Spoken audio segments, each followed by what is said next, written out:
Hi, everybody. Welcome. It's Edwina Rogers, Executive Director for the Secular Coalition for America. And we're very glad that you're joining us for our state training webinar. It's going to be recorded. It'll be available on all 50 state websites along with the Secular Coalition for America's website. We will have it in different segments based on topic, and you'll be able to ask questions via email, text, after each section. Going on to the next slide here, you can see our detailed agenda. I'm going to give an overview about building state coalitions and the policy areas that we cover. And that's going to be from 7 to 7:15. That will include 5 minutes of Q&A.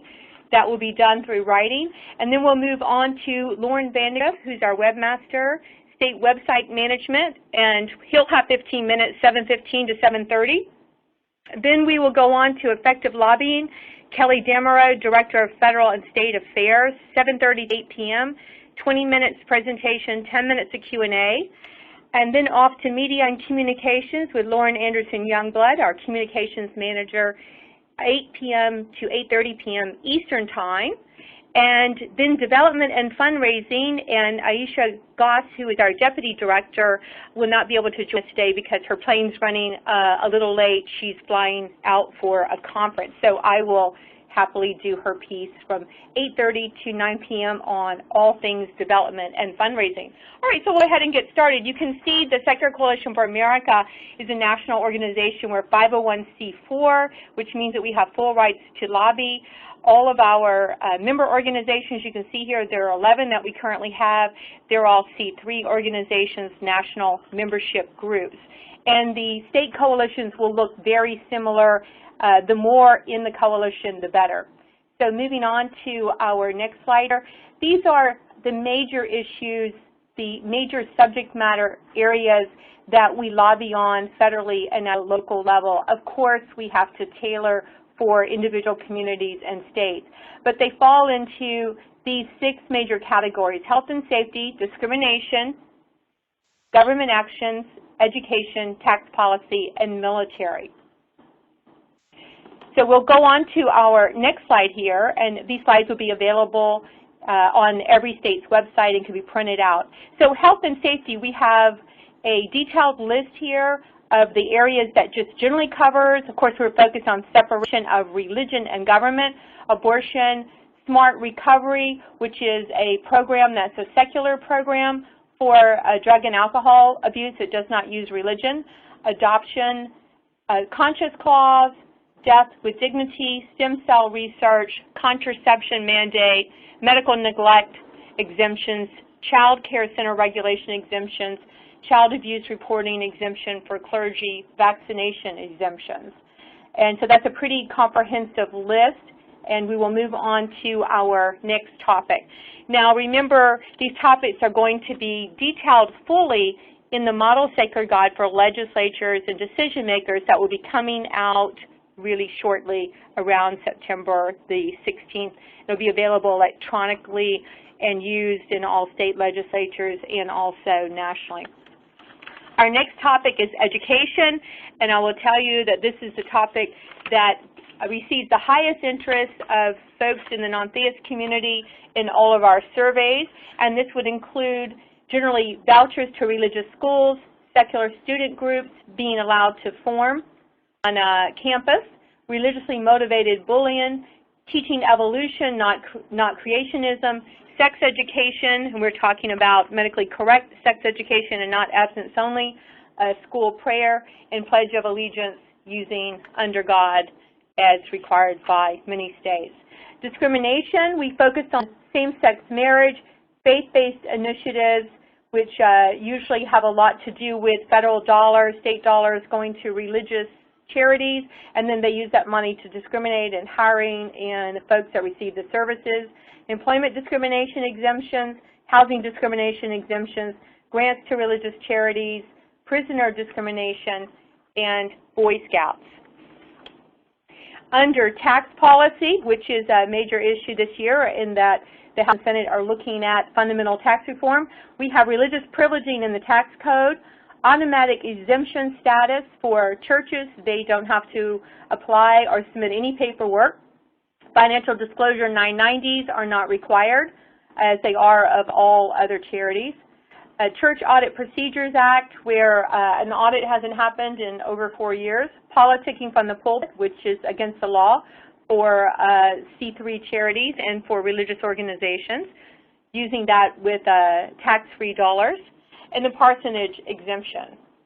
Moving on to the military, we have chaplain reform, humanist identity in the military, non-exclusive, acceptance of non-theists, and government actions, National Day of Prayer, In God We Trust on the money, oaths of office, legislative prayer, prayer caucus, federal funding to build churches would wrap up that section.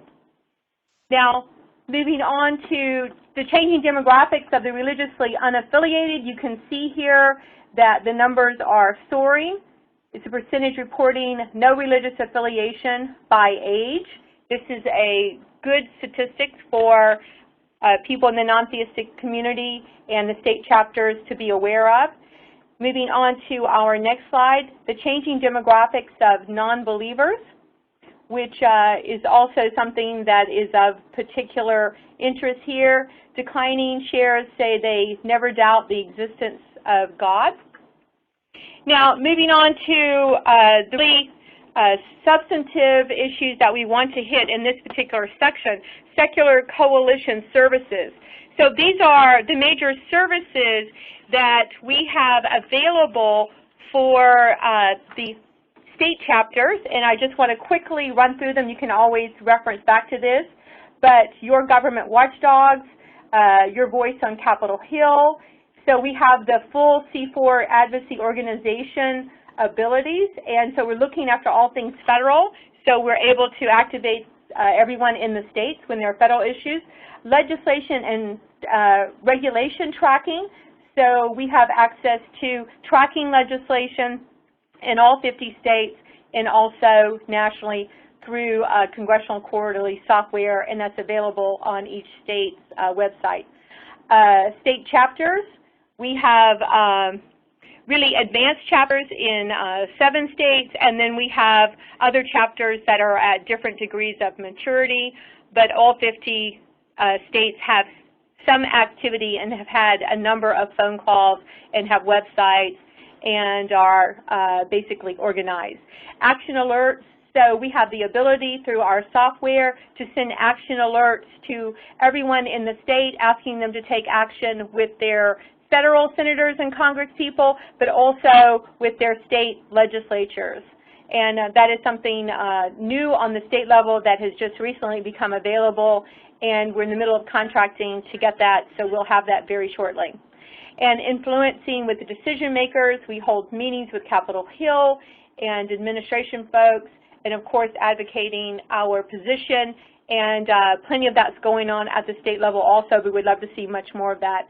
We do a national policy summit in Lobby Day here in Washington. We did it in April this past year. It's most likely will be in early June, and we'll be marketing that very soon this coming year. We would like to see that modeled at the state level. Our policy summit, most of the speakers were decision makers, senator, congressmen, senior staff people.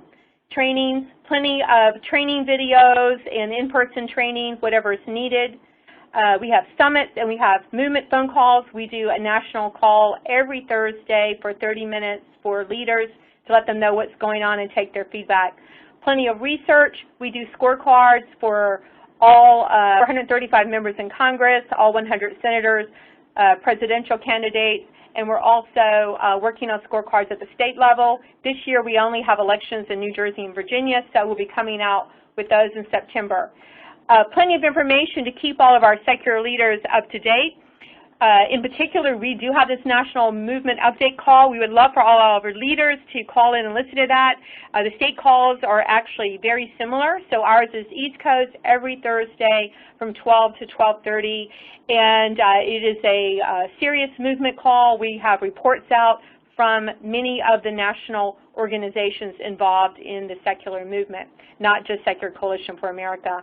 We have the morning read, which is available. It's a daily summary of the top 7 to 10 articles that every secular leader needs to know. You can sign up for those on our website or just update your preference from any email that you get from us if you would like to have that. And of course, if it's too much, then you can drop it.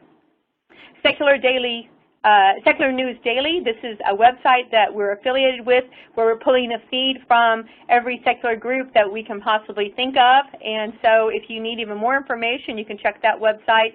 And then we give a weekly wrap-up on Friday. And of course, we have a calendar, and it's a very short summary of what has happened that week.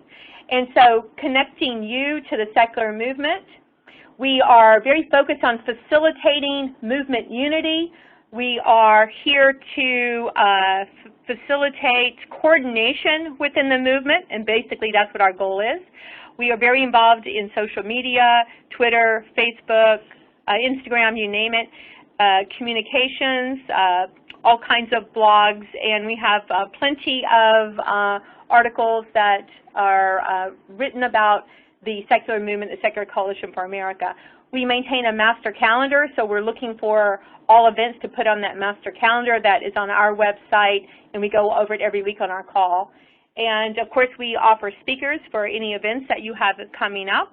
And we always have new exciting initiatives, and in particular, that would be our model secular guide that's going to be coming out, which is the next slide here. You can see the co-chairs. We've got Jacques Berlinblatt, and we've got Wendy Kaminer. And this is something that's very important and will be very useful for all in the secular movement. The next slide I want to show you is this is the phone number for the National Secular Movement Call. We've been having it every week for well over a year now. We do not have the call in August, so we'll start back after Labor Day, and it's very informative. You can see the areas that we cover there. Coalitions. The Secular Coalition for America is always looking for coalitions to get involved in. The state chapters are doing exactly the same thing. They're building up their coalition, looking for participating groups, and then they're looking for other coalitions to get into. Now, as far as state coalitions, so the benefits of being in a coalition are pretty obvious: increased credibility, maximize resources, shared ideas, mutual support, strength in numbers. So we're looking for any and every participating group that's on our side of the fence, pulling them all together in every state. Most states have been given the list that we have had access to thanks to Michael Lewis and his group out in Los Angeles. And if you don't have that for your state, we can get it to you. Many states have well over 100 groups that are in their state that are non-theistic. The types of coalitions, I mean, basically there's a common cause coalition, which is basically what we're doing here, and then the specific issues. So the coalitions that you want to get your state coalition into are usually around specific issues. They might be about reproductive health, or it might be about science education, or etc. Now, working in coalitions, we have a slide here that you can reference, that you can print out, and it obviously gives you all the major benefit and basically how you do it. You've got to have a clear purpose mission, which we certainly have, and ours is to increase the respect and visibility of the non-theistic viewpoint, and then also work for separation of religion and government. Include all stakeholders that you can possibly get in and understand the limits of a coalition, and then of course communication is key. So building the coalition, you need to identify the groups that support our mission, attend, speak at their meetings, get permission to list them on our website. On your state website, there's a sign up for participating groups on all 50 state websites. Partner with organizations, even if it's only on a single issue. The bigger the coalition, the better. So now we're to Q&A for our first section. And we'll go ahead and open it up and see if we have any questions that are coming in over this first very important overview part. I know we covered a lot. It'll slow down after this, hopefully. Okay, so I see some questions here. So it says, what exactly happens on Lobby Day? Okay, so on Lobby Day, we set up appointments with senators and congressmen, for the individuals that are attending Lobby Day. We put them in groups, 4, 5, 6 people, give them a briefing on exactly how to do lobbying, give them their appointment sheet, and they go off and do 3 or 4 appointments that day and then report back how they were received, and they lobby on specific issues.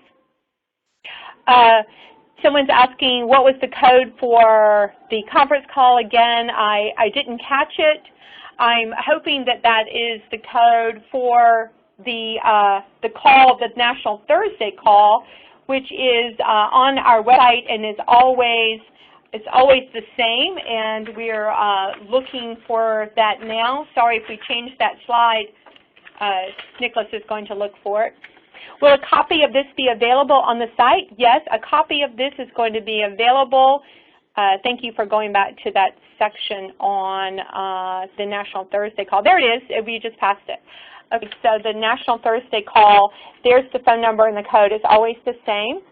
On every state site and our national site, this webinar will be there, permanently there. It'll be digestible where you can go just to the sections.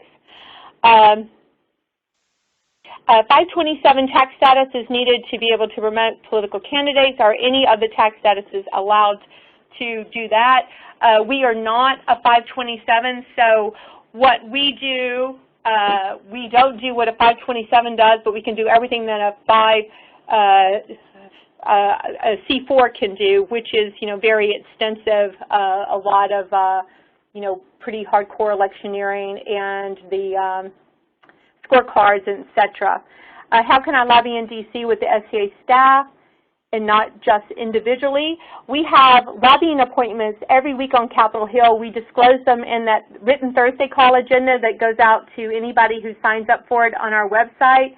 And everyone's invited. We have an email there where you let us know if you're coming. We're always looking for people to join us in those meetings that we have, so we do disclose them.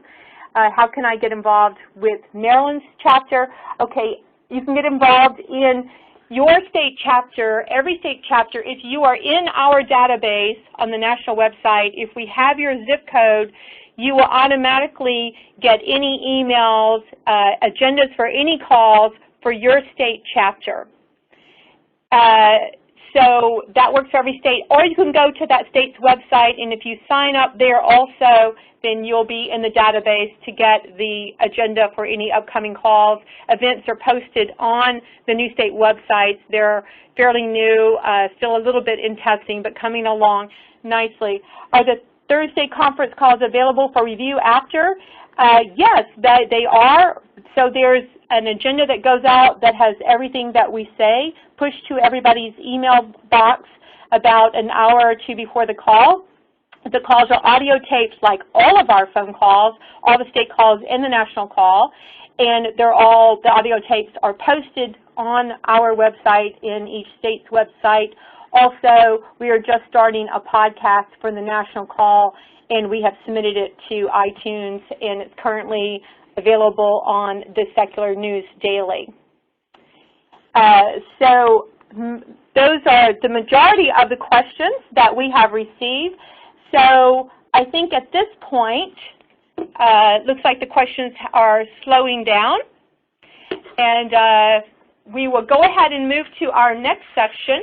And if we have Q&A in the next session, that the Q&A can be cumulative in that we'll try to focus the initial Q&A on that particular topic, but if you have some general questions, feel free that you can drop them in at that time. And you can always email me at Edwina, EDWINA, @secular.org.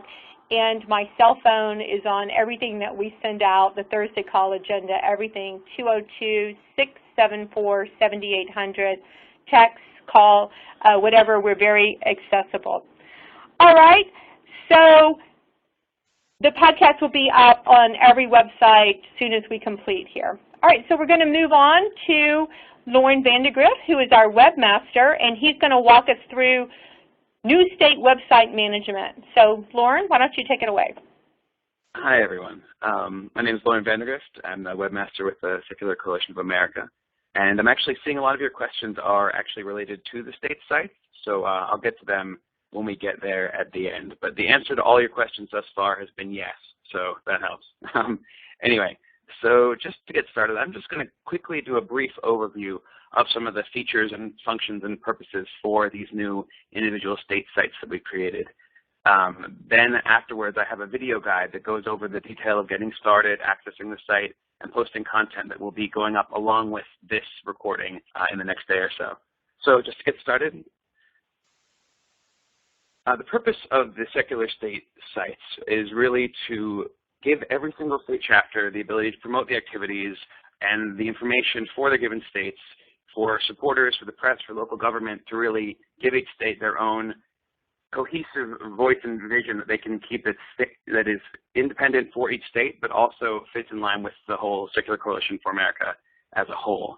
So providing that information and being able to be a representative is the main goal, but the secondary goal is to have the collaborative, have the state chapters have a community aspect so that people, supporters, everyone within the state can share and discuss updates, strategies, lobbying, whatever they want around the whole secular state, which is sort of the main goal of the site and is all ready to go and ready for everyone to start getting involved in.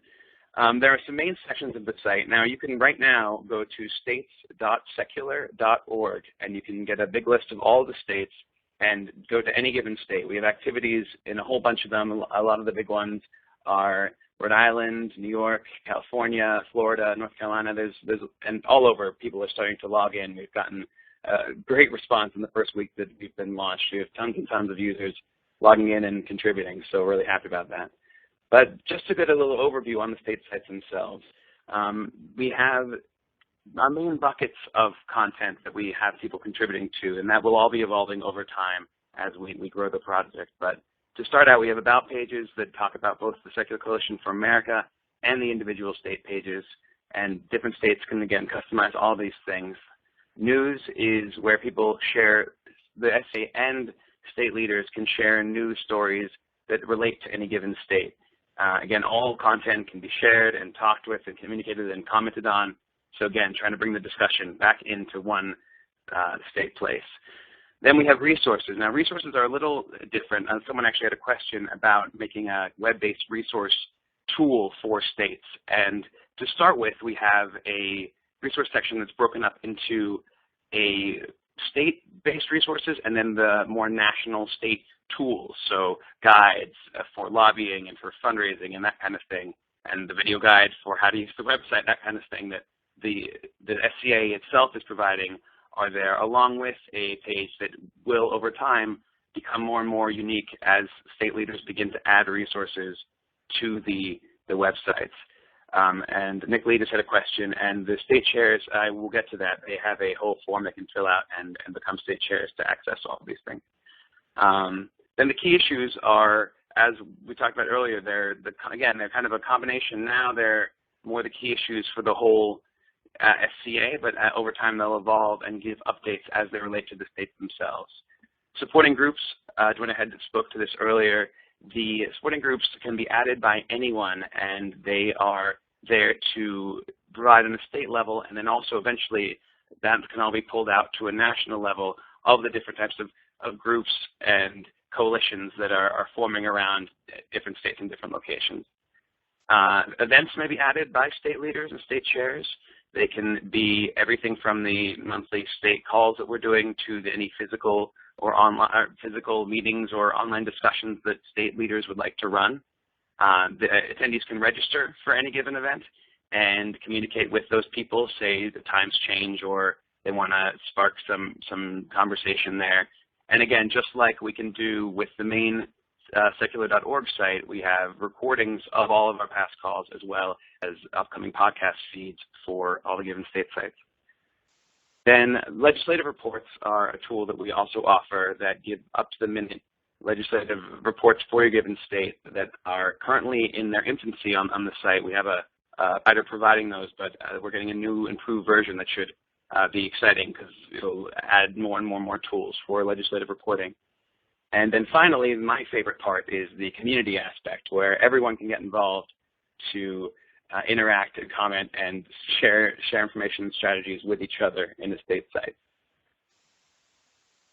So all of this will be made clear in the video that will be provided, but just to go over the basics, user profiles can be given for anyone, not just leadership. So we already have over 1,000, it's approaching 1,000 different people have logged in and are interacting around the site. The users can have their own social media presence, their own image, their own list of their activity, and users can follow each other. So you can start to really figure out who is leading what charge and doing what things, and really kind of provide a web of access to see who's doing what in the different communities. Every different member, so it doesn't matter if you're just any given supporter, can, within the community section, create posts to general kind of blog posts to start discussion for any topic they'd like, polls if they want to get a feel for something or some action that needs taking, documents, which is speaking somewhat to what people were saying as a way to post resources that then can be taken by the state leadership or FCA and put on the main resource pages. Questions, it's a Q&A if somebody wants to come in or create kind of a, if you've seen an FAQ on a website to start to, bring up discussions and questions about where we want to go. Wikis are just developing. Everyone's heard of Wikipedia. The idea is that anyone can edit and make revisions on things. So for collaborative group editing, it's growing right now. The interface is a little bit tricky, but we're making it easier and easier over time. And finally, as I spoke to earlier, anyone can add supporting groups, and those are all represented on each state pages. All content can be followed just like users can. So you can follow a piece of content and see every time it's updated or comments are added to it. There's promotion. So if you see along the bar of this slide here, you can follow any content, add like it, which means that eventually we're going to start bringing up news to the top. So when things get liked enough, we can start to have them appear in different places, or maybe move to the secular.org state activities section, or we can use the power of popularity to start to promote and figure out kind of what's trending amongst the different states. And again, all content has threaded conversations, so everybody has a voice, has a viewpoint, and it's all really exciting. And again, we have social sharing built into every page so that we want to get people interacting with social media services. And in the future, we're going to be adding more and more connection between the state sites and their given Twitter or Facebook accounts. Right now, they just all sort of link to each other. So a lot of you are asking about leadership roles, which is a good thing because we've been wanting more and more people to apply for this. So the leadership roles are the people that can publish events, they can add pages, add resources, add news stories, and many more things, really customize the state site as they like. They can modify and promote existing content, so they can go into the key issues or to the main page and start to add content as they see within the community or within their own work. And lastly, they can moderate community content, so they can give people certain rights or block people that have been inappropriate, or bring up content to a higher level if they feel that it was something that should be shared on a larger scale. And a lot more will be coming. We're trying to work out that line of how much to customize the different state pages, but given permission, we can do anything and customize any state pages as people would like. Hello? Oh. And lastly, if you'd like to apply for leadership, we have a form set up. I have a link there. This will also be on any given resource page when this gets posted, so people can go there and apply, and then we'll upgrade that state to have these additional permissions as a state leader. And so for everyone else, people that just want to get involved and contribute, you can head right over to states.secular.org and sign up. You can go click on your state and go to the Communities tab and begin to post right away. It's really all open to everyone. It's all evolving. It's all changing. There might be some bugs around that you can provide us, but we're just really trying to get people involved as much as possible. And we really look forward to seeing you there and getting your feedback for how to proceed and make things better. So with that, let me go back in the Q&A. There's been a flood of them here. Again, if people have specific questions, they can email me at Lauren, L-O-R-E-N, slightly different from our other Lauren, at secular.org, and I'll definitely take it all in. Okay, what do we have here? So people are asking about state news. Again, state news stories can be added by the secular state leadership. If you're not a leadership, you have a story, I'd recommend posting a post on the community site, and then the state leadership can see that and add that as state news. A lot of people are asking about becoming chairs. Again, there's that link that I'll go back to right here. They can go there, and then you can sign up, and we'll get you, right as we make sure that you are a state leader, we can get you that permission. Some people are saying they're not receiving communications.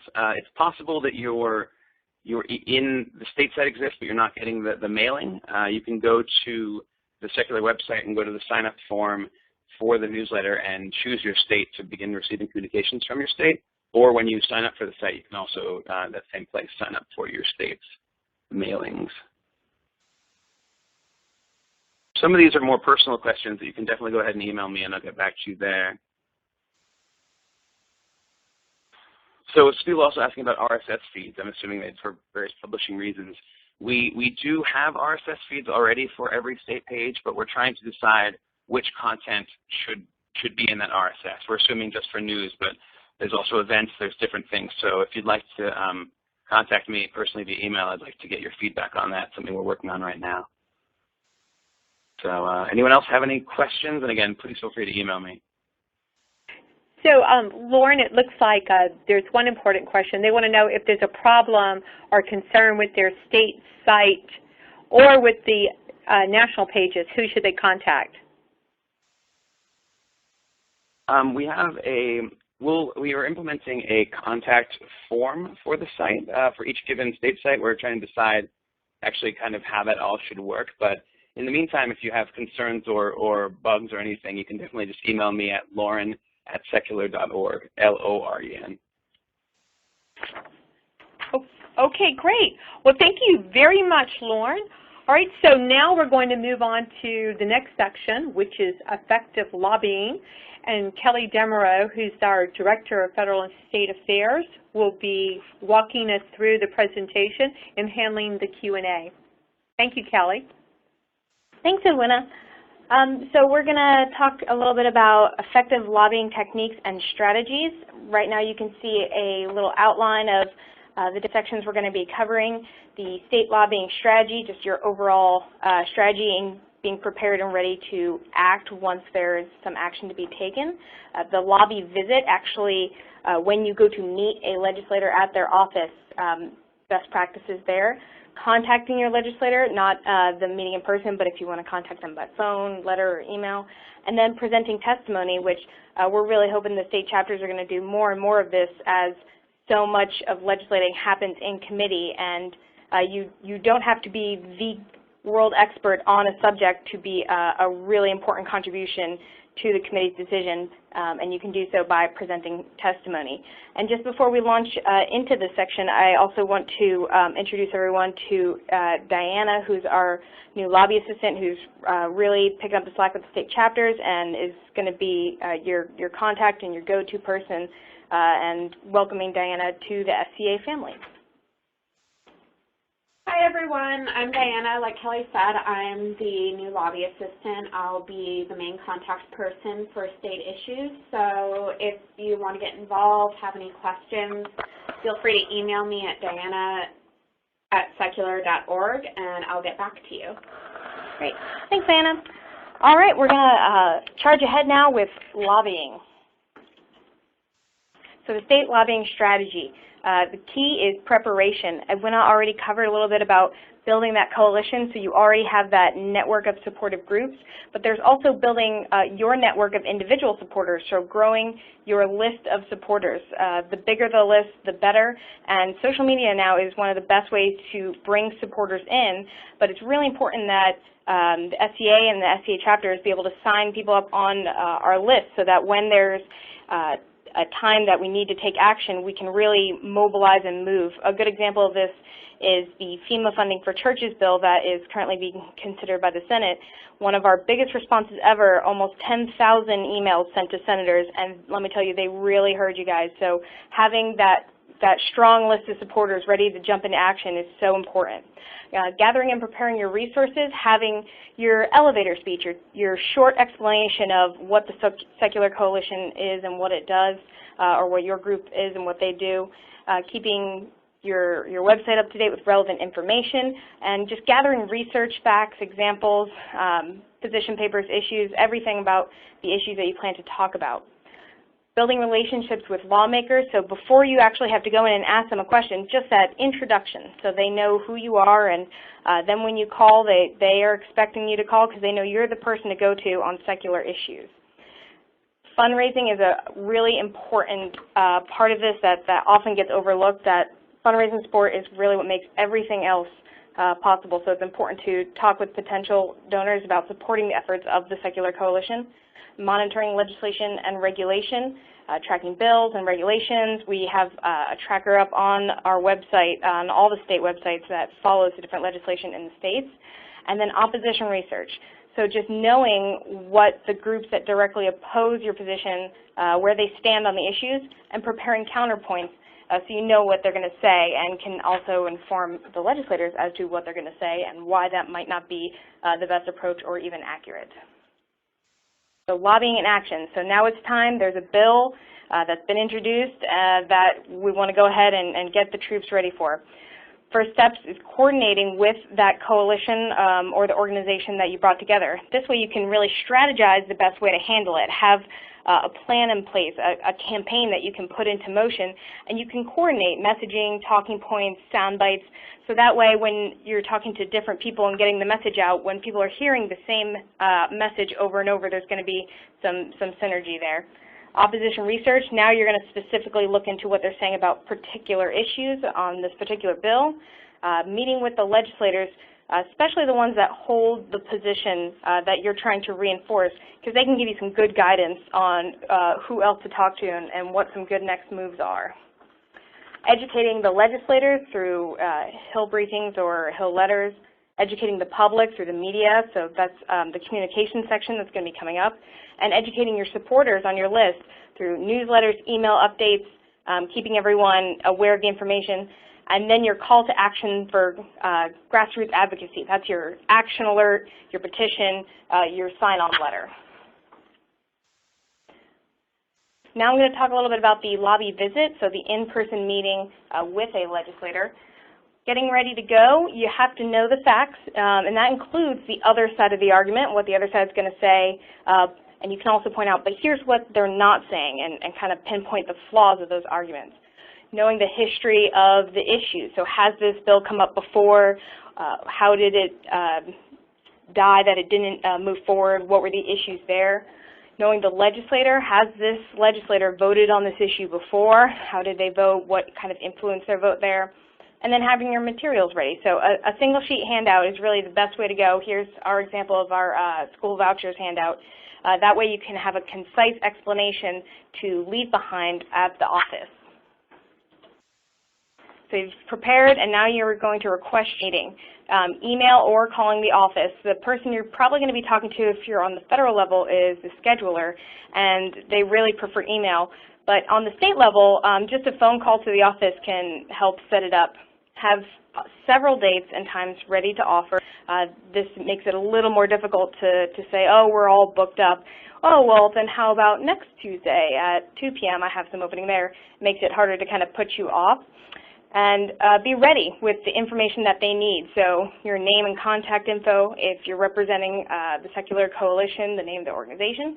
If you are a constituent, that's very important and crucial to helping you get meetings. And then the specific bill or issue you want to discuss so they know which specific staffer to refer you to. So it's the day of the meeting.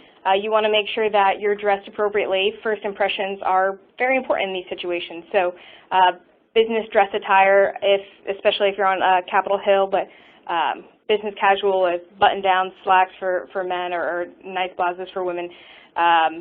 really go a long way to setting a good first impression. As far as timing, definitely don't want to be late, but you also probably don't want to be more than 10 minutes early. They usually have a whole succession of meetings in a row, and you don't want them to feel that you're rushing them. So trying to get right in there about 10 minutes before your meeting time. Demeanor, you always want to be friendly to everyone you encounter, especially if it's your first time in the office, because you never know what role a particular staffer you bump into plays. When you're greeting, make sure you use the official title when addressing them. So assemblyman, assemblywoman, congressman, congresswoman, senator. That really goes a long way, showing that little aspect of respect. But don't be afraid to ask for a picture. Have your information ready to present. Make sure the handouts are clean, not bent or torn, and collected together. And if you're going with a group, decide who the main speaker is going to be. And know who you're meeting with. Know the staffer's name so you know who to ask for. And I really want to stress that even if you're only able to meet with a staffer, don't be disappointed, because staffers really have the ear of the legislator. And the legislator is so busy that they rely on their staff members who are experts in subject areas a great deal. So these staffers can wield some considerable power and can really be your best friend on an issue. The meeting itself, open with a thank you. Thanks for taking the time out of your day to meet with me. Introduce the Secular Coalition and its mission, which you see there. And ask them if they're familiar with terms like humanist or atheist or secular. They might seem embarrassed that they aren't familiar with them, but you got to be patient and educate them a little bit on the secular movement. And then you can move from a general down to the specific and into the reason I wanted to meet with you today, and then you can concisely lay out your case. And I encourage you to share any personal experiences you might have. As influential as statistics might be, they don't really stick with someone as much as a personal story that happened to you. And make sure to ask if they have any questions, and be patient, composed. They might not be as familiar with us, and no questions are stupid questions, so give them a chance to really ask and be a resource to them. Be sure to thank them again at the end of the meeting, and always be professional and courteous. Maintain your composure. They're likely going to say some things that are really going to get you angry or upset, but it's important to maintain your composure and the whole time that you're meeting with them. And then following up to keep up that connection. So a thank you note no more than 2 days later. An email thank you is perfectly acceptable. Update them if there's any movement on the bill or issue you're watching. Try to keep up that relationship. Send any information that you come across that they might find relevant their way, and try to be a resource that they can rely on.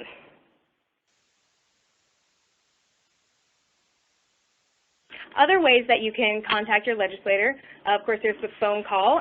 Trying to be prepared before you make that call. Know what you want to say before you pick up the phone. Write down a few talking points, some things you want to remember. If it's possible, try to know the name and the number of a bill before you call, or at least a particular issue. And make sure to mention that you are a constituent. It's very important to the offices. And try to state your opinion clearly, quickly.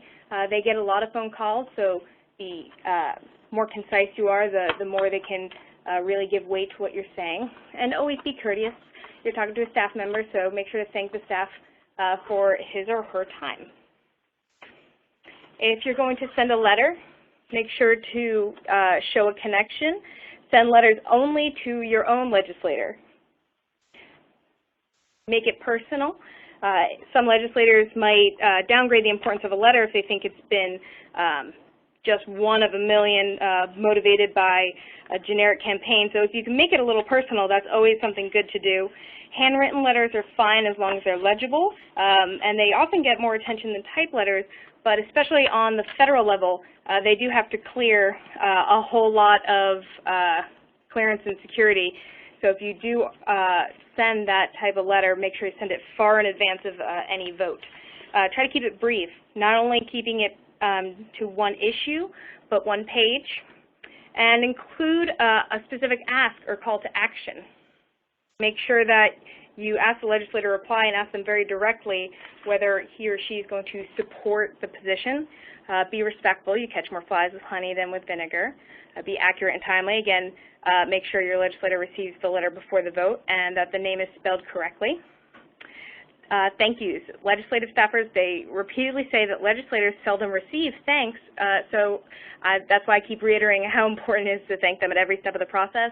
And give the facts. Don't overstate your influence or your numbers. It's only going to detract from your message. So, but it is important to let them know that we are a sizable constituency and we do have a very important mission, just not going over the top with it. If you choose to email your legislator, this is really a popular and the most favored way of contact from the offices. And the directions are pretty similar to a letter, but you want to keep it a little bit shorter than one page. The subject line should absolutely include the word constituent. That really is a red flag that they need to be paying attention. And if you don't get any response, you can feel free to follow up about a week later. So presenting testimony. A lot of the committees are going to have a particular format that they want the written testimony in. Usually it's a written submission and then a oral in-person presentation. So make sure to follow the rules of the format, how many copies you need to make, when they should be delivered, the length, if you need to include a cover page. And if it's a particularly lengthy testimony, make sure to provide a one-page summary at the beginning. For your presentation, you try to keep it under 5 minutes, and don't read word for word from the submitted testimony. Just kind of give them the highlights and the overview, and they might have some questions for you, and it's okay that you don't have the answer. You can just say you're going to get the information for them as soon as possible. And beforehand, if you know you're going to be presenting testimony at a committee, go ahead and meet with a committee member you think was going to be particularly friendly to your position, and that way they can kind of plan some easy softball questions and help you out or guide it in the right direction. But be prepared for hostile questions. Do answer directly, but always remember to be courteous. And that kind of wraps up all I have. So now I'll check out the questions in the Q&A. If you have a question, you can type it in the message box there, and I'll start reading and come up with some answers.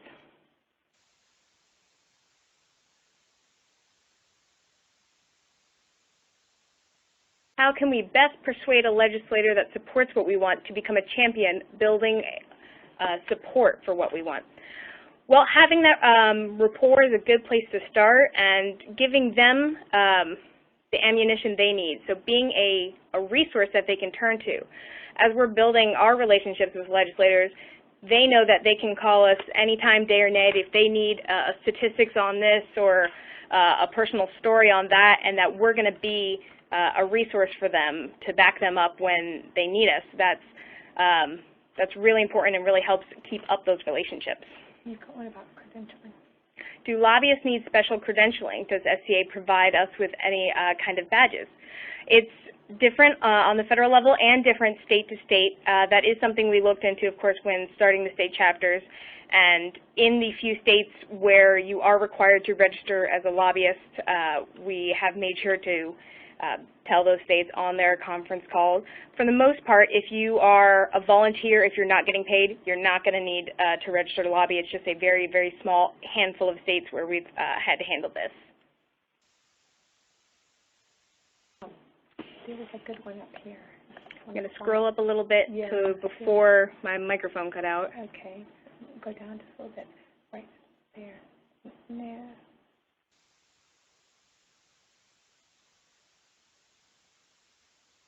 Somebody wanted to know what you meant by an elevator speech. Have it ready. They want to explain that. An elevator speech is kind of your spiel, your 30-second explanation of what your group is, what you do, and why it's so important. It's good to have this ready to go because you never know who you're going to meet in an elevator is kind of where the term came from, and who's going to be interested in what you do. Also, the legislators are just so short on time. They're always running from one event to another, and you have to be able to be snappy and concise and still get your point across. So just having that rehearsed 30-second explanation is very helpful. Can you lobby congressmen from other states? How effective is it to lobby a congressman from a state other than your own? We do. If you're representing a group or an organization like we do, it can be very effective because you're representing a large constituency. In general, if it's a particular issue. I know for example, we asked people to thank Congressman Andrews and Congressman Polis for introducing the amendment for humanist chaplains in the military. They were kind of standing up for a whole constituency, and sending thanks that way is always appreciated. But in general, it's better to stick to the legislator that you're a constituent of specifically.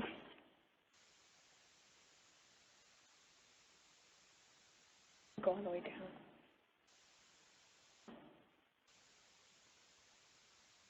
Since SCA is a 501c4, can we endorse a legislative candidate? Technically, we are allowed to endorse a candidate. We're not allowed to coordinate with campaigns. We choose not to endorse candidates because as far as an effective lobbying strategy, it's really hard to lobby the candidate to lobby a Congress member if you weren't backing their horse. So we choose not to. We do the scorecard, so we do an explanation of why we would grade them different ways, but we don't then at the end say you should or shouldn't vote for this person. Talking about giving testimony and videotaping. Have a friend ready to videotape the testimony for upload to YouTube. Yeah, that would be, that's always really helpful to have the recorded information like that.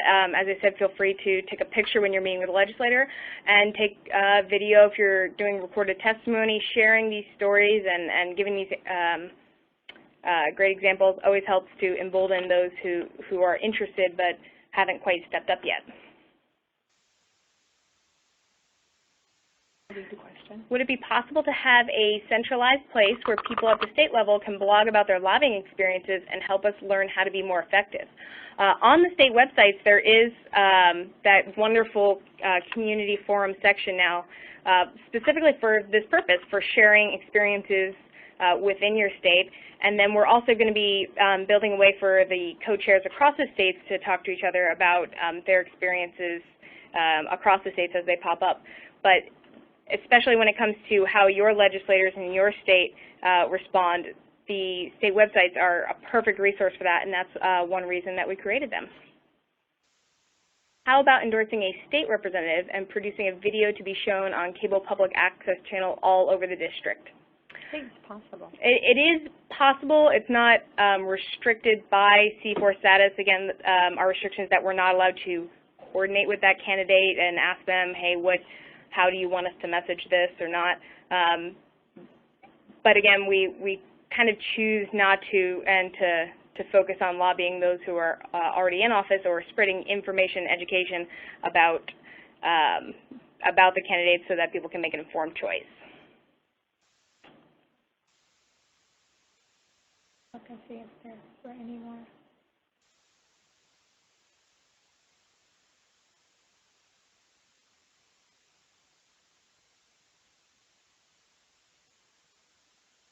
We're just looking through the Q&A to see if there are any additional questions that we haven't answered.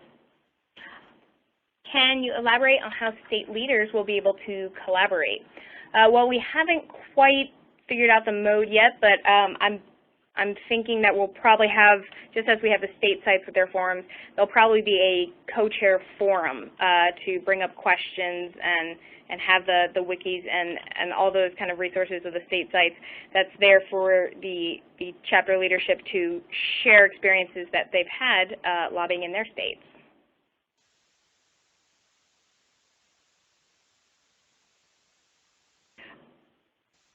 All right, so we have a question here. What's the difference between a supporting and endorsing group for a state chapter?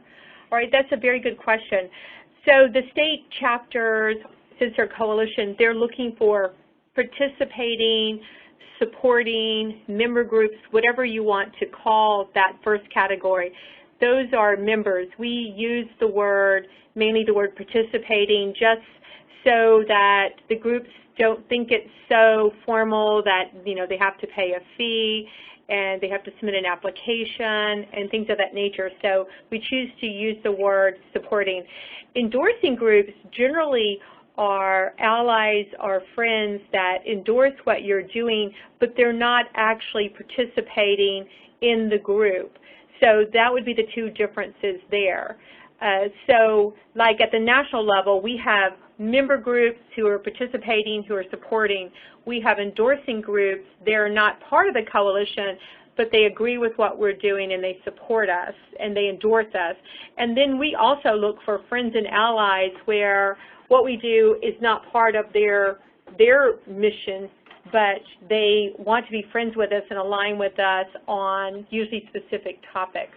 So those are the three types of groups. So we're mainly looking for participating and supporting groups at the state level, and every state website has an area where a group can sign up. We just need a group name, a contact person, an email, and a zip code, and then they will be listed as a participating group. We have a question: how do we educate the opposition on issues that they clearly have no understanding, i.e. Secular military chaplains? Well, first, it takes a lot of patience. But it is important to educate other groups and those that specifically don't align with us on issues. We actually met with the Southern Baptist lobbyists last week and ran through all of our issues trying to find one or two that we could actually agree on, and we're able to kind of give him some things to think about on the issues that he lobbies on. So it really takes a lot of patience, and we're lucky to be the community that's supported with science and reason and research. It makes it a little bit easier. Where is the best place to research for individual legislation? This is one of the great aspects of the state websites, is that we have the legislation trackers, and those pull all church and state issues and SCA issues happening in the state legislature and post them right on the state websites. So you can see there we've done most of the work for you, but each of the state legislatures have their own websites in addition that you can look at if you want to research more than just these issues. And you did get the question earlier, Kelly, about how could they sort of clean up that posting and get it down to just the few pieces of legislation that they're actually following and caring about. That's one of the areas where the legislative chair or the co-chair can really, really help us out by, right now at the legislation tracker, the search terms cast kind of a wide net to make sure we don't miss anything, but if there's any of the co-chairs or legislative chairs listening, feel free to email me or Diana. My email is Kelly, K-E-L-L-Y, @secular.org, a list of the bill numbers that you want us to take off. And then, I mean, we do have to go through one by one and pick them out, but that we can definitely get it trimmed down just to the very specific issues. All you have to do is send us an email. Are local legislatures mandated to meet with their constituents? Well, on the local level, I would think it'd be different from state to state, but no, I don't know of any specific requirements that they have to meet with you. But they usually do, if you ask. How do you deal with a legislator who insists the separation of church and state is a myth? Can I show them the First Amendment in my copy of the Constitution, or there's some other way to deal with this? When dealing with some severe opposition, I usually try to highlight that separation of church and state protects both religion and the government, and take from that angle, and then they tend to be a little bit more supportive of the issue. And we hear a lot that, oh, the separation of church and state, that term comes just from some Thomas Jefferson letter he wrote, and I like to remind the legislators that the reason we know it came from that letter is because it's quoted in Supreme Court cases, so it is precedent and it is law. Okay, so we've got two final questions, and then I'll summarize those two, and then we're going to move on to our next section. As far as emailing someone to get more information on participating in endorsing groups, that would be me, Edwina, EDWINA, @secular.org. And then someone is asking about, could we just give them an example of the standard elevator speech to summarize the mission of the Secular Coalition for America, SCA? So when I meet people, I shake their hands and I say, hi, I'm Edwina Rogers. I'm Executive Director for the Secular Coalition for America. And of course you would say your name and that you're with the Secular Coalition for Alabama or whatever the state is. And then the next thing I say is that we represent the Americans that are approximately 20% who are not affiliated with religion, who are non-theist. And then I say that we focus on raising the visibility and respect for non-theists in America and work on separation of government and religion as the best way to ensure freedom for all. So basically, that was, if you met me somewhere, you would get that little tiny speech, even if we were at a cocktail party that didn't have anything to do with Secular Coalition for America.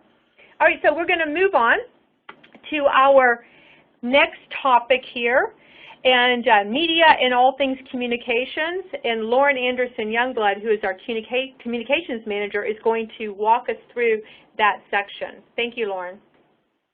Hello, everyone. My name is Lauren Anderson Youngblood, and I am the Communications Manager for the Secular Coalition for America. And today I'm going to talk a little bit about the various aspects of media and communications. The purpose of communications is threefold. So the first part is to garner traditional and mainstream media attention, which helps to build name recognition and increases awareness for your cause. The second part is to help build and grow your base and issue awareness from within your base. And the third is to help your lobbying or legislative goals. So communications is one of the most important aspects of your organization because communications has the ability to positively or negatively impact everything from fundraising to organizing to lobbying efforts, which can include how seriously your legislators take you. So good communications is absolutely key. So we're going to discuss some key areas of communications, including press releases, media alerts, media interviews, letters to the editor, and social media. So press releases are one of the best ways to get out an important announcement that you want broadly circulated. The single biggest factor in whether your press release will gain traction is whether it's newsworthy. So what does newsworthy mean, and how do you know if your news is newsworthy? So you can ask yourself, is your news something that will interest or even shock a lot of people? Is it something that's controversial? Is it something that's sure to start a conversation?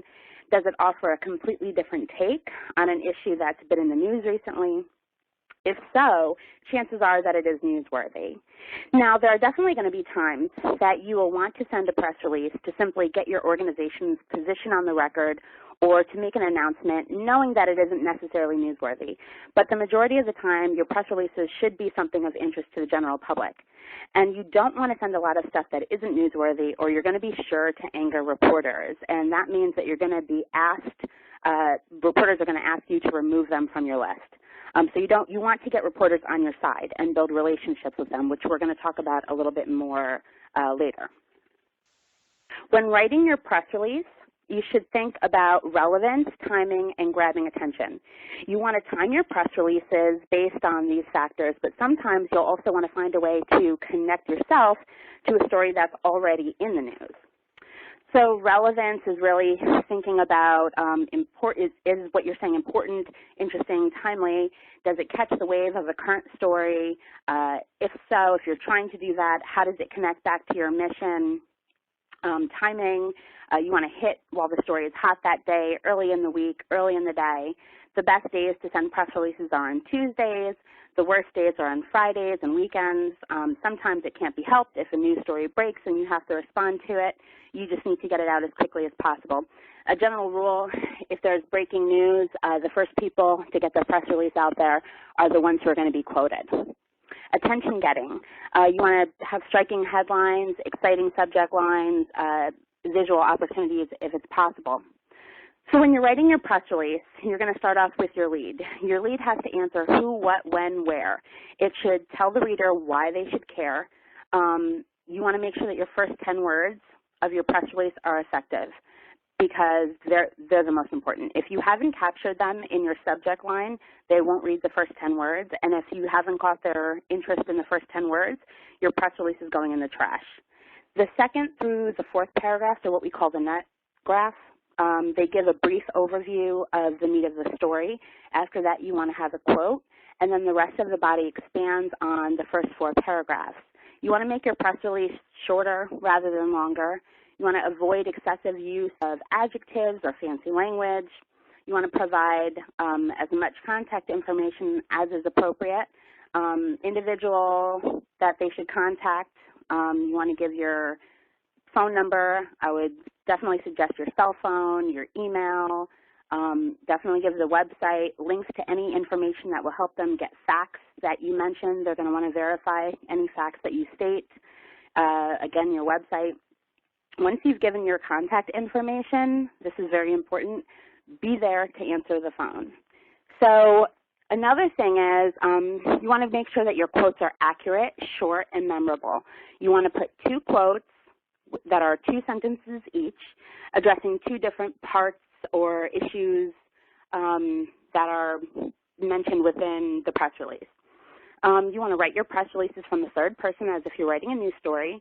Give facts, use opinions, and make sure that your opinions are in quotes because you want to be sure that they can grab directly from the story. All press releases and media advisories should be sent in plain text with no file attachments, and you want to target your press releases to the correct reporters. So this means send only to reporters who cover related beats or that you know will be interested.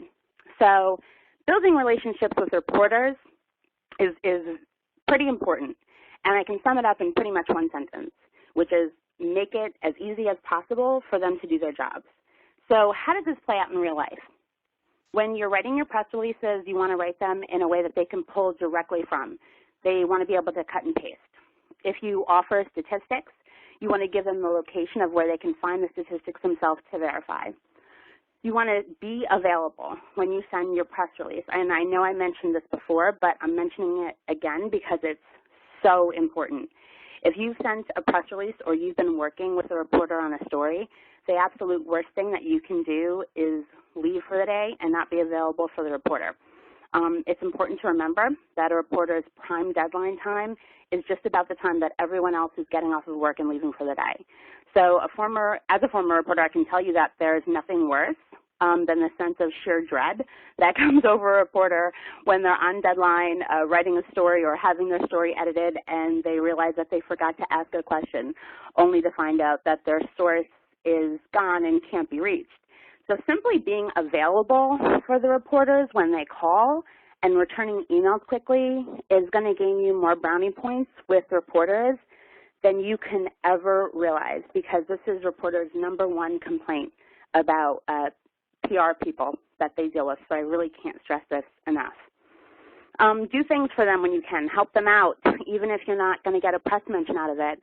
Reporters work on beats, which means that they cover one specific topic area, and if they have sources that are valuable to them, they'll publish stories for their sources that may not even really be newsworthy to them as a way to keep valuable sources happy. So scratch their back and they'll scratch yours.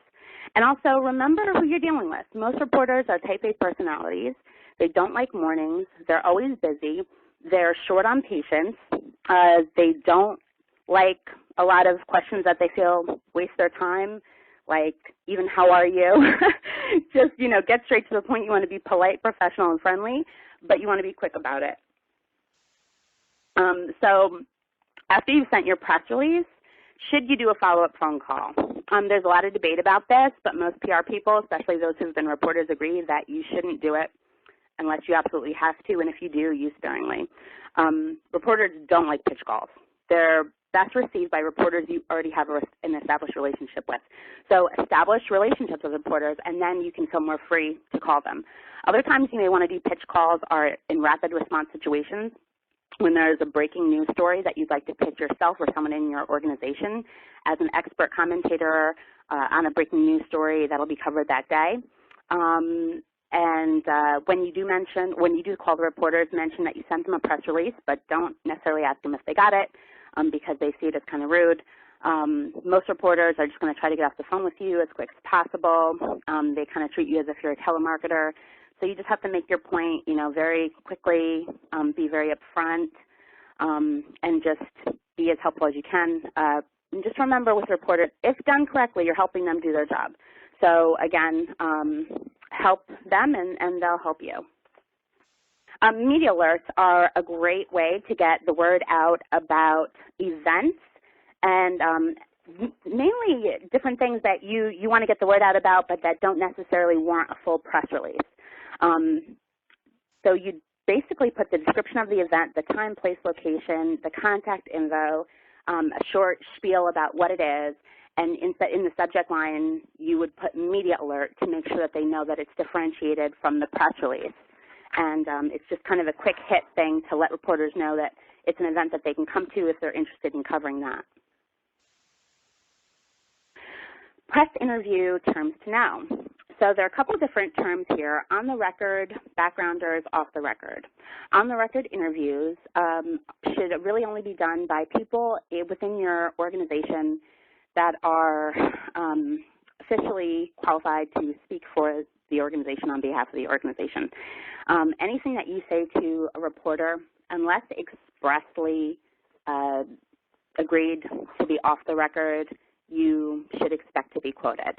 So you want to make sure that the person that's speaking to a reporter, even if you don't think that it's necessarily going to be quoted, assume that it is.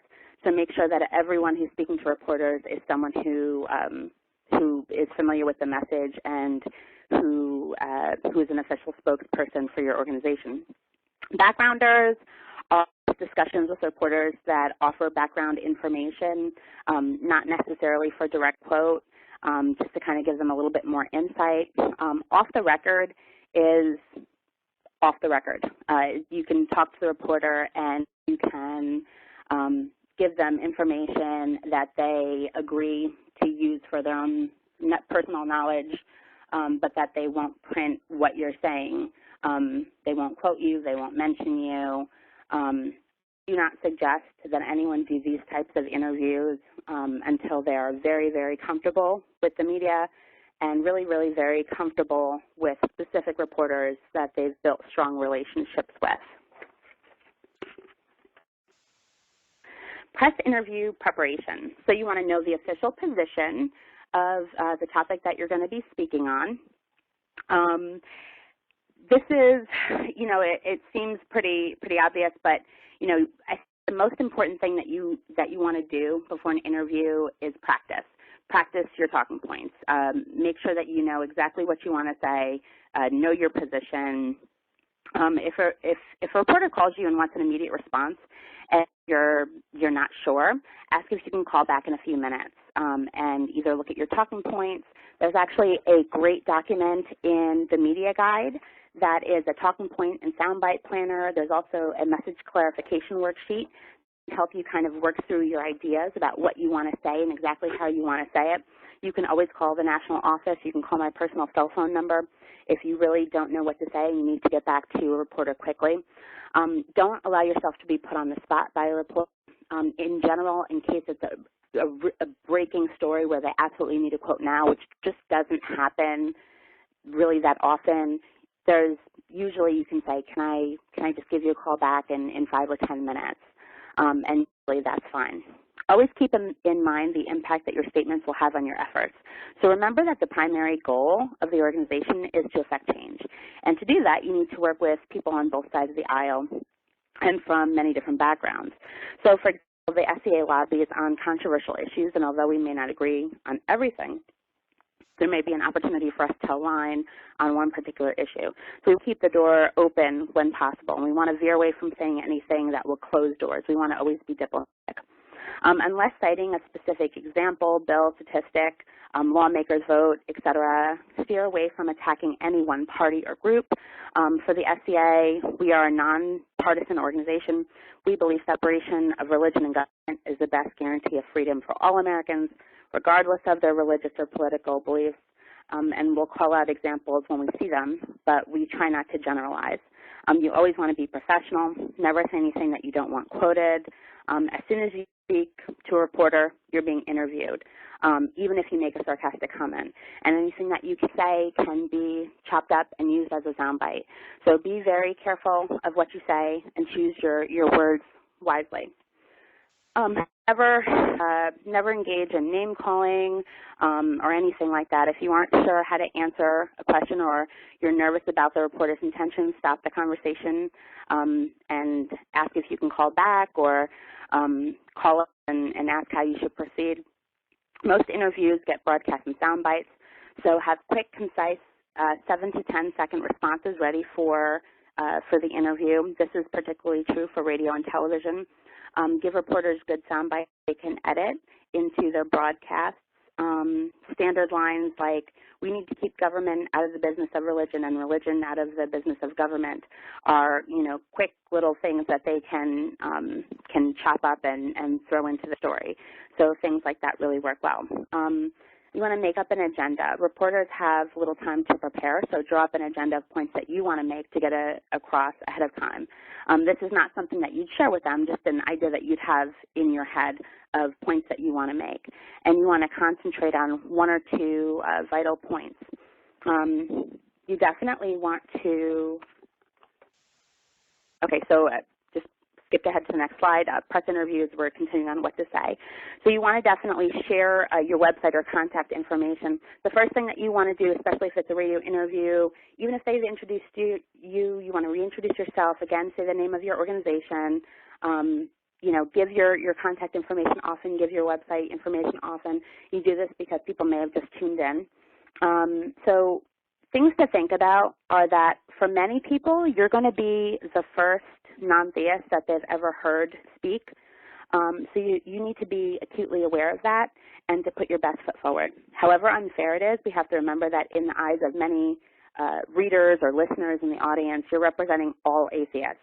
And your attitude, your tone, your opinions reflect that of all atheists. And this is because they haven't built up a frame of reference for atheists because they haven't necessarily known many.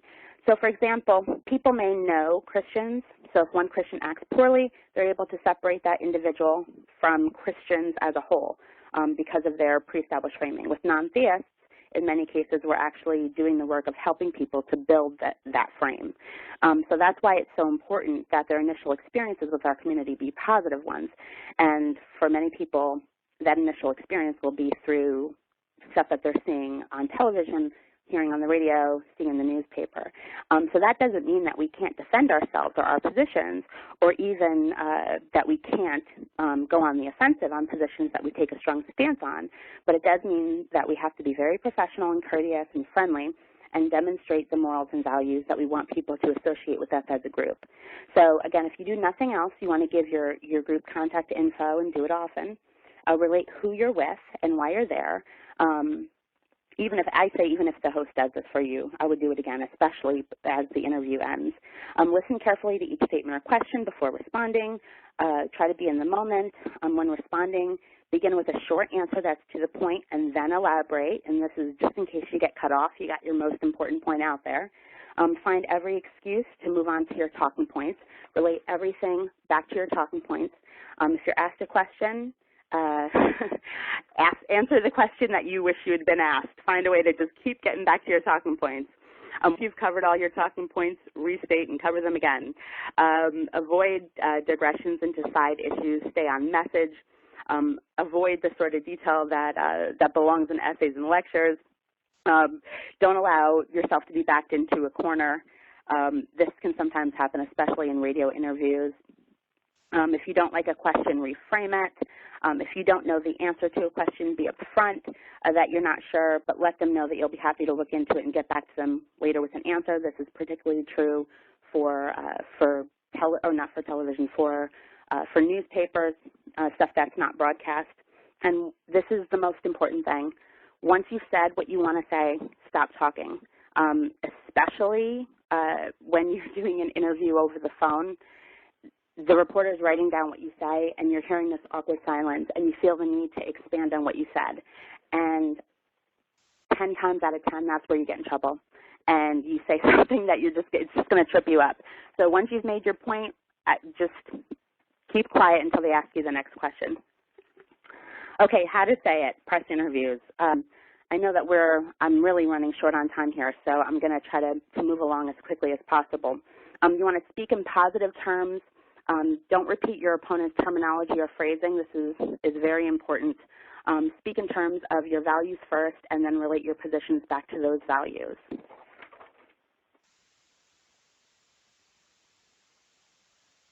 Press interview tips. Again, practice. This is the most important thing you can do before an interview. And on a strong note, thank the interviewer for the opportunity.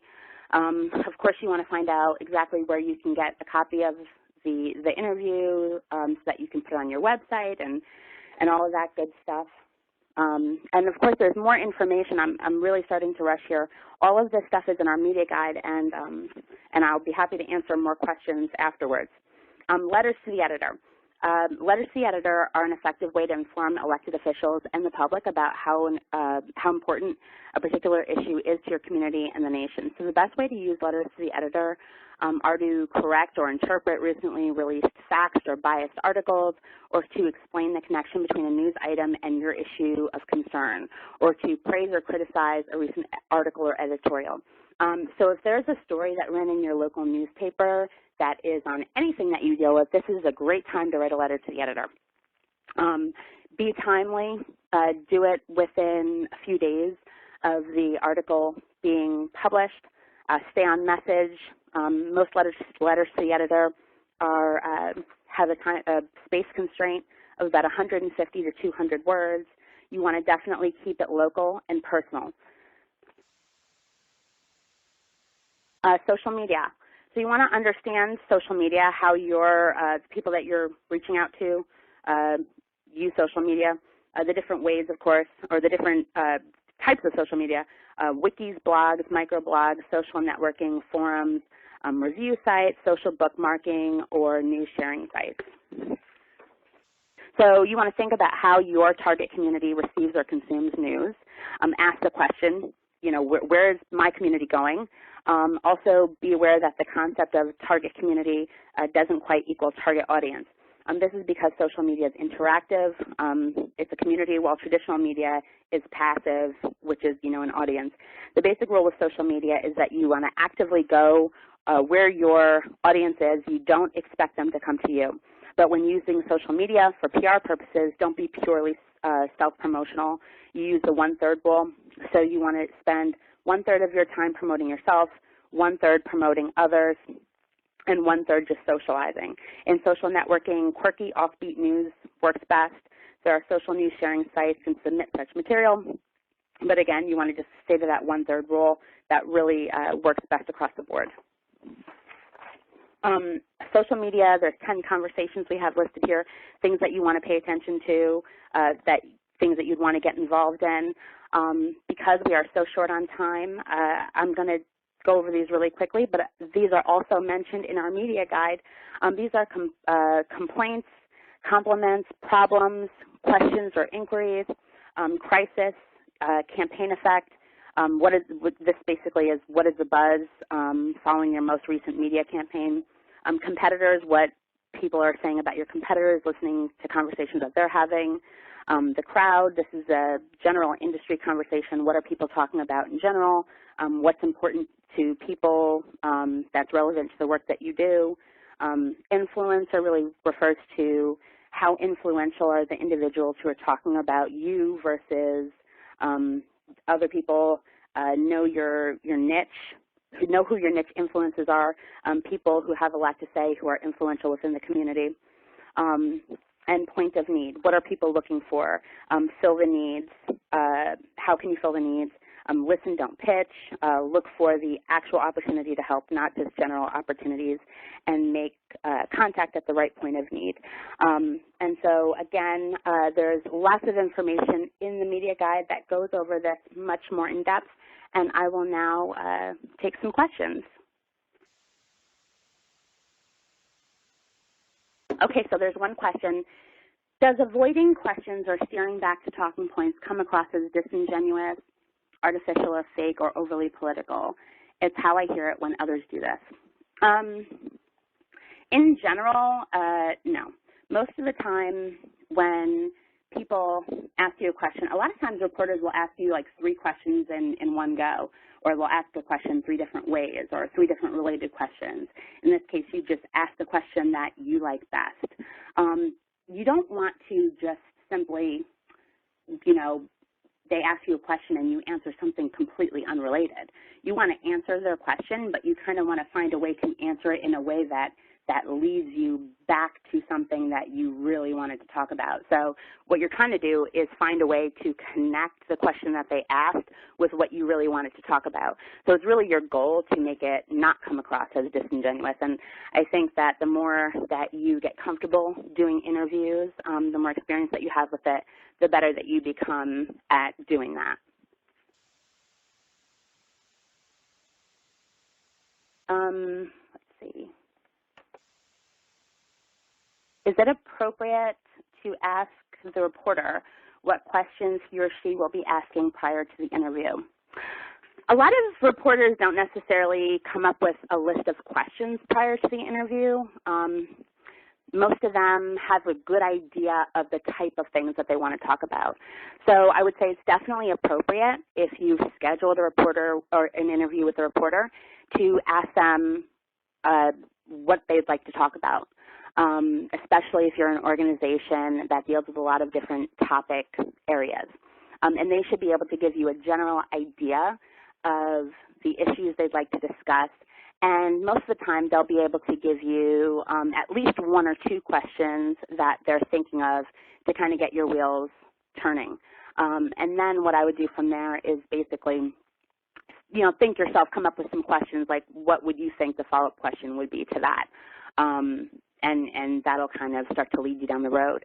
And in our media guide, there's also some sheets there that help you to kind of think about what questions would be both what we consider dumb questions and smart questions on an issue to kind of help you prepare for those interviews. Let's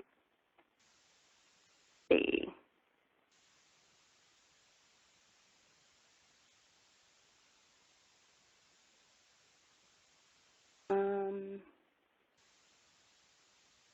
I'm sorry, I'm just scrolling here through the... Lauren, here's one. Tips on doing live in-studio radio and television for you. Okay. My tips on doing radio are a little bit different from my tips on doing television. Television, I think you just have to practice as much beforehand your talking points. I think radio is a little bit more relaxed because you can have your talking points printed out. That's especially good if you're just starting to do radio interviews. You can just have everything printed out in front of you and be able to just refer to them. Television, a little bit more nerve-wracking in the beginning. As with everything, you're going to get much more comfortable with it the more that you do it.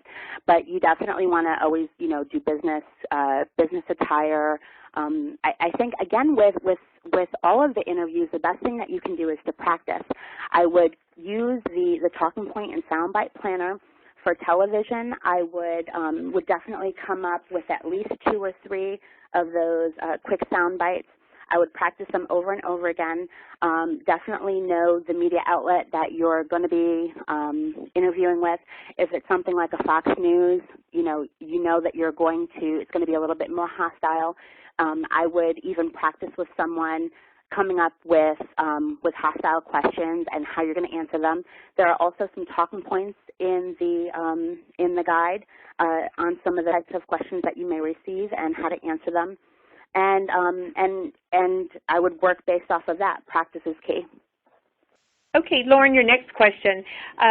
Did I miss the benefits and harm of talking off the record? Why bother doing it? It can be complicated. I think I really don't see the benefit of doing it for too many people. It has to be a really, really delicate situation for someone to talk off the record for it to be really valuable. So, I mean, at this point, I would suggest that people don't talk off the record. And if there's a situation where you think that it may be beneficial to you, I would call me, and we can discuss it and suss it out a little bit further. In general, it's a situation where it's generally used for like whistleblowing type things. Okay, and so we have another question. What positions at the different media outlets are typically the best to send your press releases? And there's a similar question where someone's asking, how do they reach the media in their state? So you might want to tell them about we pay for access to meltwater. Yes. So we have a service called Meltwater, and with that, we have access to reporters all across the country, and we have the ability to search these reporters by what we call beats. Beats are the subject matter that the reporter covers. So each chapter will receive a list of reporters within their states that are that cover beats that are important to the Secular Coalition and the issues that we take a stance on. So with that, when you have a press release, what you're going to do is you're going to go back to that Excel sheet that we're going to send you, and you're going to look for all of the reporters that cover related beats.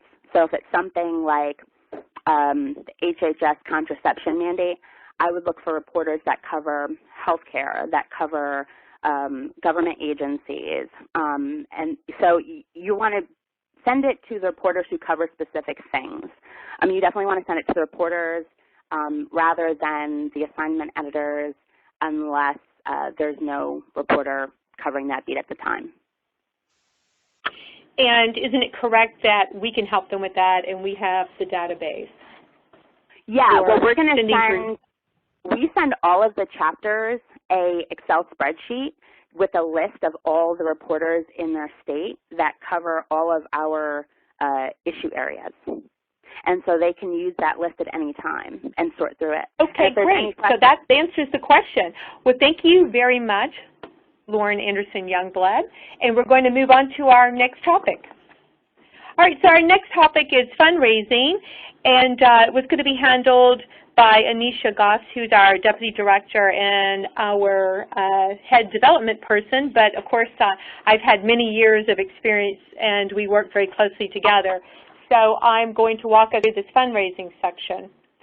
So we're going to talk about the chapter fundraising model, finding donors, asking for donations. And you can see here there's a state chapter fundraising guide that is on all 50 states' website. You can see just a little picture of the document, but it's already on your website on the resource section and is also on our website, also on the resource section.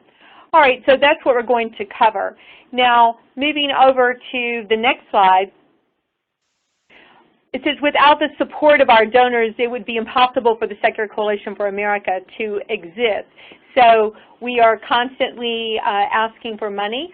We would love for all the leaders and folks involved with the state chapters to also get comfortable doing that. We're particularly interested in getting folks into the database so that they can participate in the movement and all the lobbying at the state level and at the federal level.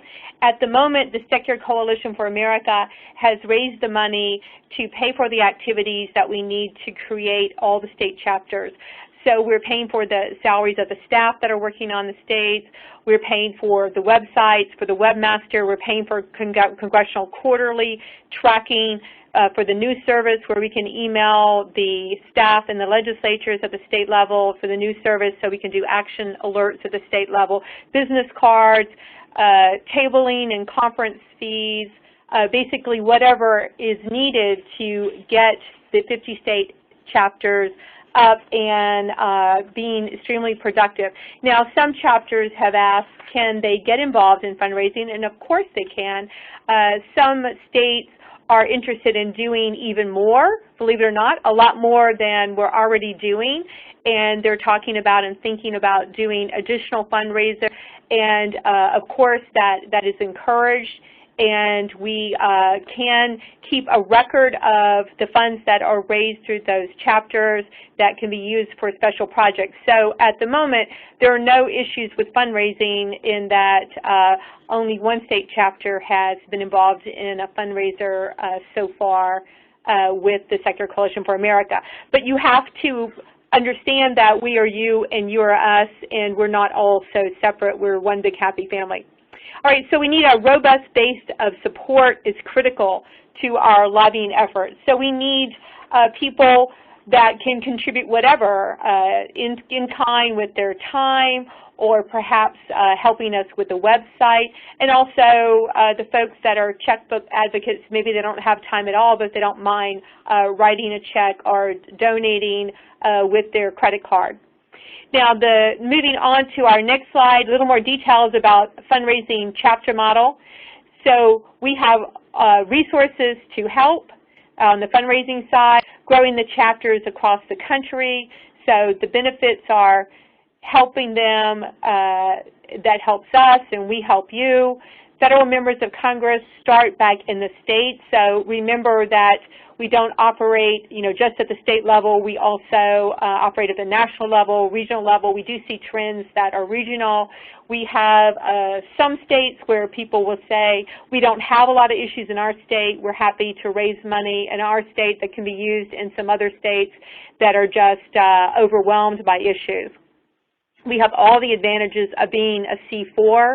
Most of the groups that we recruit at the state level and all at the national level so far will be C3s, or they will be just meetup groups. They will be informal groups. We're looking for all of those types.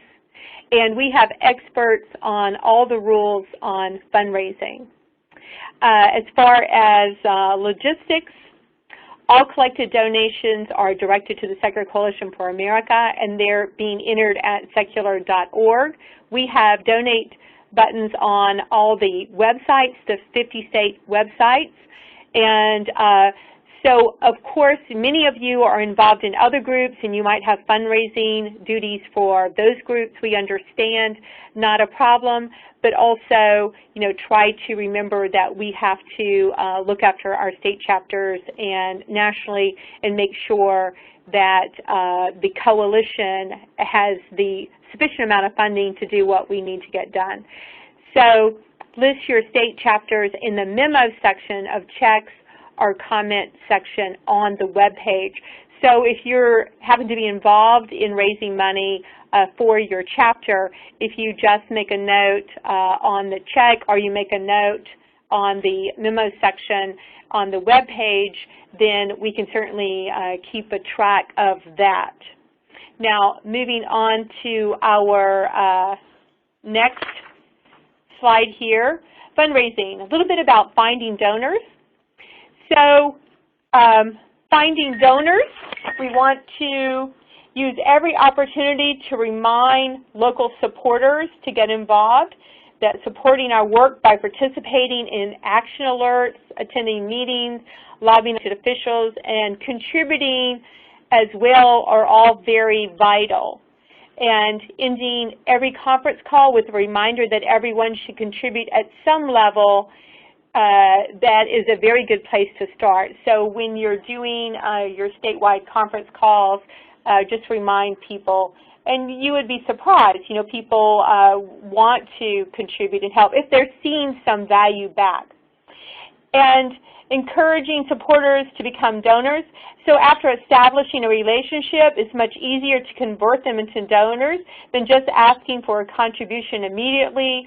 So once they see that you are producing all types of results, and you have a website, and you're having calls, and you're having meetings, and you have activities, and there are obviously expenses behind that, then people will be much more likely to donate. The easiest way to get people to donate is to give them a reason to show really good work. Materials on hand. Whenever you speak to a group and you're doing tabling or you're attending an event, make sure that you have materials available for collecting donations.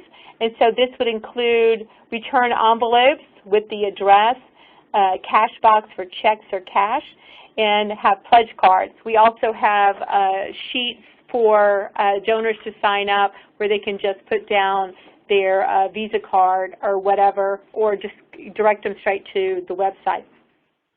Our next slide, fundraising, asking for donations. Is it okay to ask? So some people can donate time and energy, others can donate money, and they're happy to donate money. People give because it feels good to them, it makes them feel good. This is something that the research has shown, that it does bring happiness. And They can support the Secular Coalition for America by giving $100. So you can certainly ask, can you support the Secular Coalition for Maryland or the Secular Coalition for Massachusetts or whatever your state might be, which includes the Secular Coalition for America, because we're all working together for the same goal. So you need to give them really good examples of the things that we are doing. And then, of course, always give a thank you and follow up. And you could say in the kind of peer-to-peer fundraising, you could say something along the lines, I gave $500 to SCA this year, and this is a big commitment for me. I don't know what a comparable gift would be for you, but I hope you can support our work in that way. So just, sort of peer-to-peer, that's very, very effective to ask that way. And then once you do the ask, then just stop talking and, just wait a minute and see what they say. Don't go ahead and keep talking. That's a really key point there. And as far as the thank yous, be sure to send a nice written thank you letter, and we can certainly help with those. Now, moving on to our next slide, which gets us to our Q&A on fundraising. And I want to see if we have any questions here about fundraising so that we can, it says, are reimbursements available for costs associated with fundraising? That's a very good question. We do try to pay for as much as we possibly can. We don't have huge budgets at the state level, but for people who want to be strong fundraisers, we're certainly willing to work with them to help handle any costs. And I do a lot of fundraising, and I know that there can be costs associated with that. So that would be an issue where someone would need to contact me and email me with regard to what types of reimbursements they're looking for.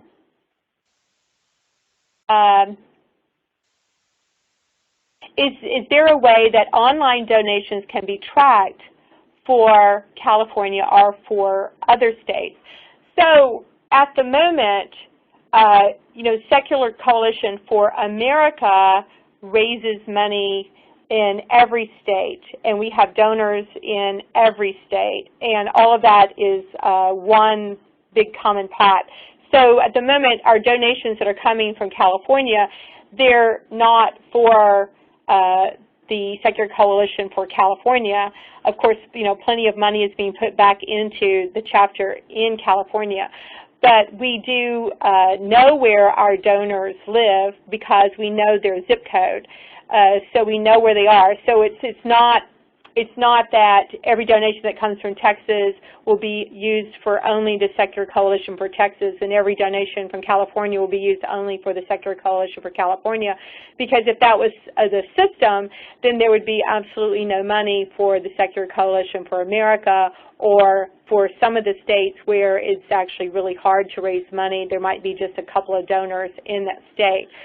But in the future, when a chapter would like to do some special fundraising for a special project, we can certainly help them with that.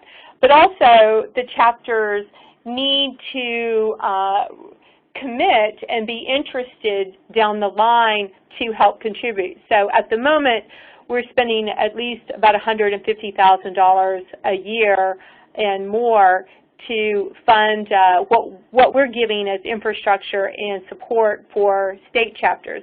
And the reason we had to do this was we certainly need coalitions and chapters in every 50 states. And we worked on getting them for 10 years, and we were able to get 2 under the model of they had to get organized, get their bank accounts, get their 501c4 status, raise money, hire staff, get office space or whatever. That was too much of a hurdle for the chapters to get started. So this way we're able to just jump start it. We're the back office staff for all the leaders in every state, and we have a whole menu of resources that we're offering. I think that if you've listened to the webinar this evening, you get a feel for what all we are offering. and we will be in the future working with states on specific fundraisers where money will be raised going to the Secular Coalition for America, which, you know, money is already raised in just about every state for the Secular Coalition for America. We have donors and have had them for many years. But then also we will be working on raising money for special projects. So that's certainly possible, like if a state wants to have a conference and you have a registration fee or something along those lines, we can work that out. But at the moment, states that are going to conferences and tabling, and if the individual that's going to be covering that event is not willing to pay for it personally, or maybe just doesn't work out that way, then on a case-by-case basis, we're paying for those type of expenses also.